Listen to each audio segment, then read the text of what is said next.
All right, shalom, shalom. First and foremost, I would like to say, call halal Yahweh, Bahasham, Yahweh Shai, Bahasham, Rakakwadash. That is to say, all praise to the Most High God, whose name is Yahweh, in the name of his only begotten Son, Yahweh Shai, whom the world ignorantly calls Jesus Christ, through the Holy Spirit, Rakakwadash. Double honors to the apostles and the elders of the great millstone who taught us this truth. Shalom to the 144,000, as well as to the rest of the hopeful righteous elect, men, women, and children of Israel scattered abroad throughout the four corners of the earth among the heathen, as well as those that even look like the heathen. All right, this is not a black or white thing. I'm the brother Yara Donba from the GMS branch here in Chicago, coming back at you. What I hope to be another short, or maybe not short, but another edifying lesson. Well, this one should be short. This one not a long chapter. Continuing on in the book of Romans. All right, going through the book of Romans. We at Romans, the 13th chapter. All right. So we just gonna go ahead and get straight into it. Romans 13:1. Let every soul be subject unto the higher powers, for there is no power but of the Most High. The powers that be are ordained of the Most High, right? So this is very important to understand. You see a lot of these jakes out here who they decide to argue with cops and things of this nature. Why? For what reason, man? Do what you're supposed to do, first and foremost. But at the same time, too, even if that happens, you're not going to win that argument on the road. And at the same time, if you're looking at it in a spiritual, if you're looking at it in a spiritual lens, right? If you're looking at that through a spiritual lens, then you understand that the Lord set up these powers that be, man. All right. They there for a reason. Let's prove it. Okay. Let's go first to the book of Daniel. Oops. Daniel 4.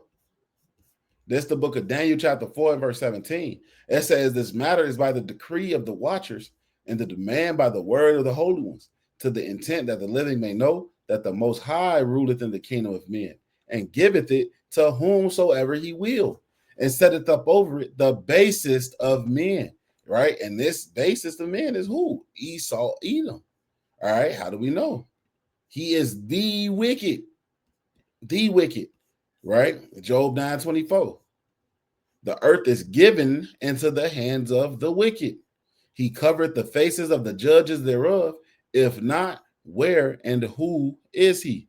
Okay, so that shows you what? That the Lord set up Esau, Edom in this time, and it's even more plain to understand when you go into this. We're gonna keep reading Romans 13:2. It says, whosoever therefore resisteth the power, resisteth the ordinance of the Most High, and they that resist shall receive themselves damnation. So again, you can't be out here just trying to fight with cops for what, man?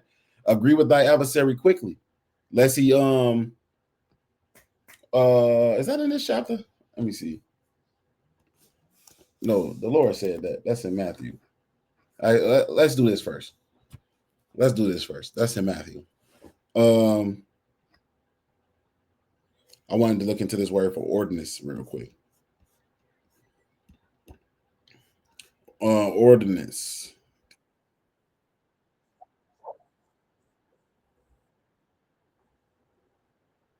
Diatage. It says disposition, arrangement, ordinance, arrangement, institution, or instrumentality, right? Let's see what pop up. I didn't even mean to do that. Instrumentality is a theological theory that falls under the broader category of prophetic model of biblical inspiration. Those who espouse the prophetic model consider author of all books. No. All right, that ain't got nothing to do with what we're talking about. But it says instrumentality, right? And what is Esau the instrument of? Let's go get it. This is Psalms, the 17th chapter. Yep. Psalm 17:13. Arise, O Yahweh, disappoint him, cast him down. Deliver my soul from the wicked, which is thy sword. Right? So that's what Esau is, man. He's the hammer of the earth. All right. Always remember that. So no, there's no point in sitting here trying to argue with government officials, peace officers, whatever you want to call them.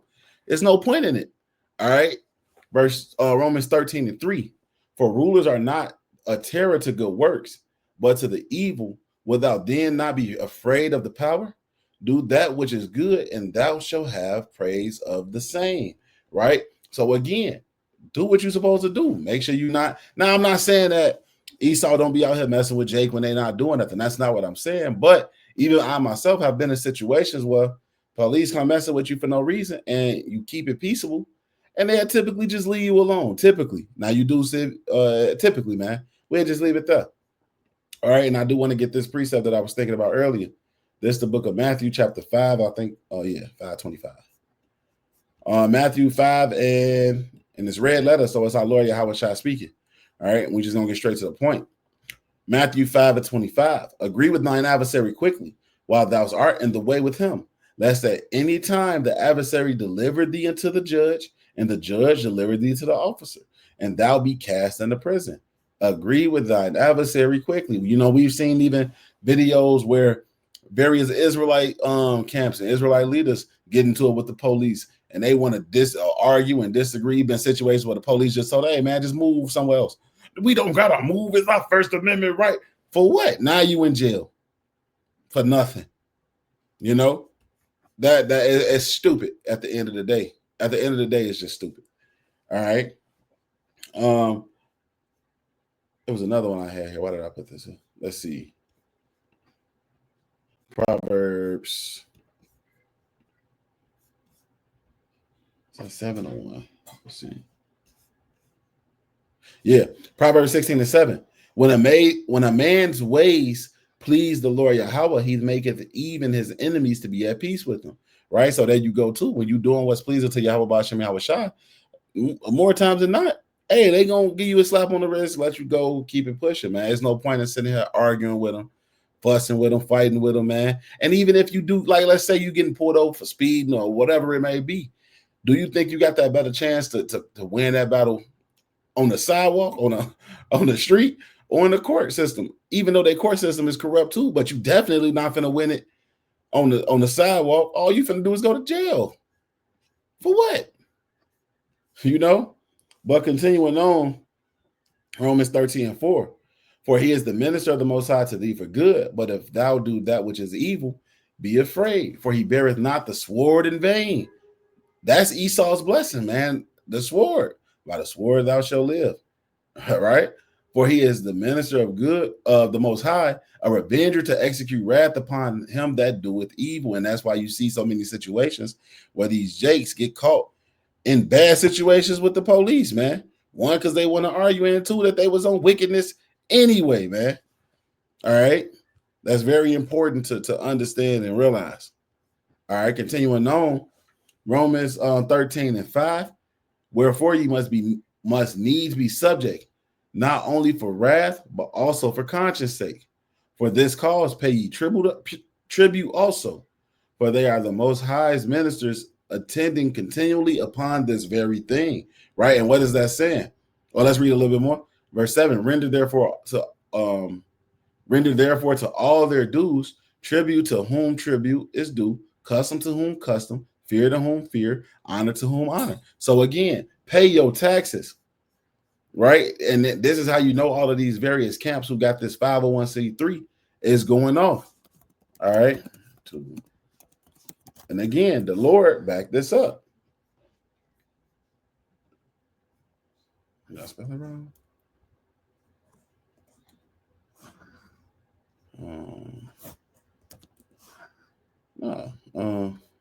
Salak.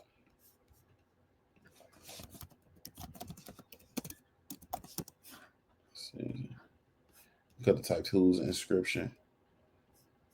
Okay. Yeah, let's go here. This is the book of Mark, chapter 12.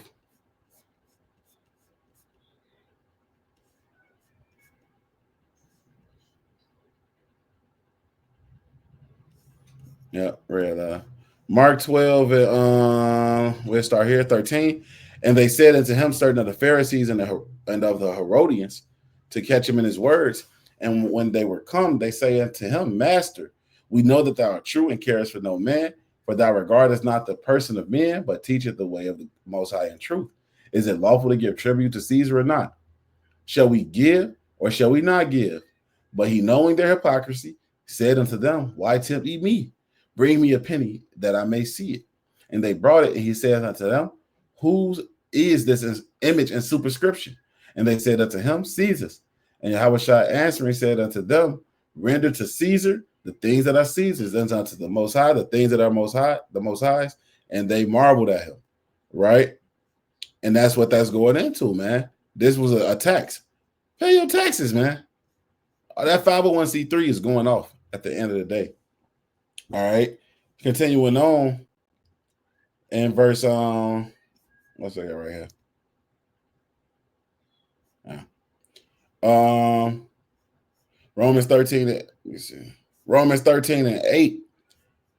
Owe no man anything but to love one another, for he that loveth another fulfilleth the law.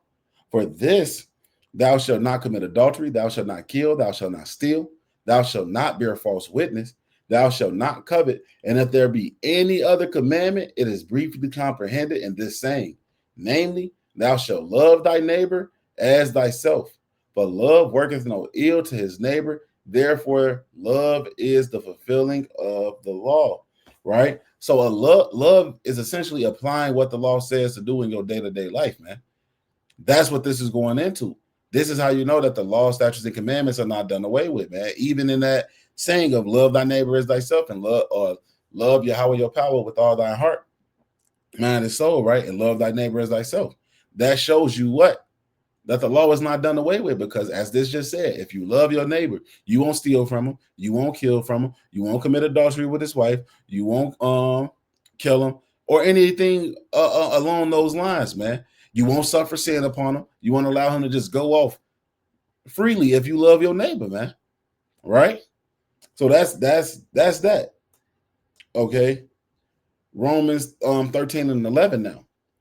And knowing Salakia, Romans 13 and 11, and that knowing the time, that now is high time to awake out of sleep, for now is our salvation nearer than when we believed. So understanding that is understanding that every day that goes past, every second, minute, hour, day, month, year, whatever, we are that much closer to Yahweh Shai returning, man. All right, and we have to really remember that, really internalize that, and remember that, and show that in our day-to-day walk, man. All right, let me see.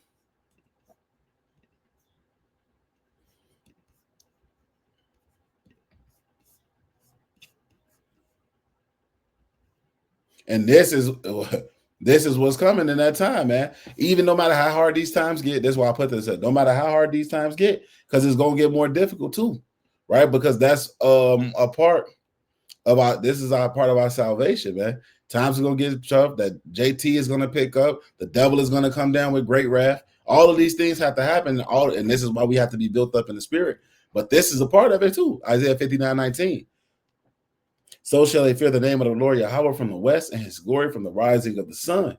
When the enemy shall come in like a flood, the spirit of the Lord Yahweh shall lift up a standard against him. So always remember that, man. Verse 20, and the Redeemer shall come to Zion, and unto them that turn from transgression in Jacob, saith the Lord Yahweh. So again, man, love your neighbor. Keep the law to the best of your ability. Right? That's the Lord said. This said that the Lord is coming for those who turn from transgression in Jacob. Transgression is breaking the law. All right. So that goes into what? Remembering that every day we getting closer, man. You gotta keep your eye single, keep your mind right, and keep your eye on the prize. All right. Continuing on, and like I said, this was a short chapter, so we almost done. Romans 13 and 12. The night is far spent, the day is at hand. Let us therefore cast off the works of darkness, and let us put on the armor of light, right? So and that's understanding what the darkness is the world, man. We left that when we came into this truth. So now we have to constantly remember to put on the, like it says, the armor of light, man. What is the armor of light? This truth, the spirit. Let's get it. Ephesians 6. Ephesians 6 and 10. Finally, my brethren, be strong in the Lord and in the power of his might. Put on the whole armor of the Most High, that you may be able to stand against the wiles of the devil. For we wrestle not against flesh and blood, but against principalities, against powers, against the rulers of darkness of this world, against spiritual wickedness in high places. Wherefore, take on unto you the whole armor of the Most High, that you may be able to withstand in the evil day, and having done all to stand. Stand therefore, having your loins girded about with this truth, and having on the breastplate of righteousness, and your feet shod with the preparation of the gospel of peace. Above all, taking the shield of faith, wherewith ye shall be able to quench all the fiery darts of the wicked, and take the helmet of salvation and the sword of the Spirit, which is the word of the Most High, praying always with all prayer and supplication in the Spirit, and watching thereunto with all perseverance and supplication for all saints. So that's the armor of light right there, man. Okay, continuing on, Romans 13:13. Let us walk honestly as in the day, not in rioting, not in drunkenness, or not in rioting and drunkenness, not in chambering and wantonness, not in strife and envying, but put ye on the Lord Yahushua Mashiach, and make not provision for the flesh to fulfill the lust thereof, man. So we always have to be making sure we walk it in the Spirit, man. On day in, day out, trying and having wisdom meet us at every thought. Trying out to the best of our abilities to always do the things that are pleasing unto Yahweh Ba'ashem Yahushua, man. All right. So that's the end of the chapter. Lord willing, this was an edifying lesson. With that, I want to say, call halal, Yahweh, Bahasham, Yahushai, Bahasham, Rakakwadash. Double honors to the apostles and the elders of the great millstone taught us this truth. Shalom to the 144,000, as well as to the rest of the hopeful righteous select, man. Shalom, Kwam Mesharala, Wa Abba Babal.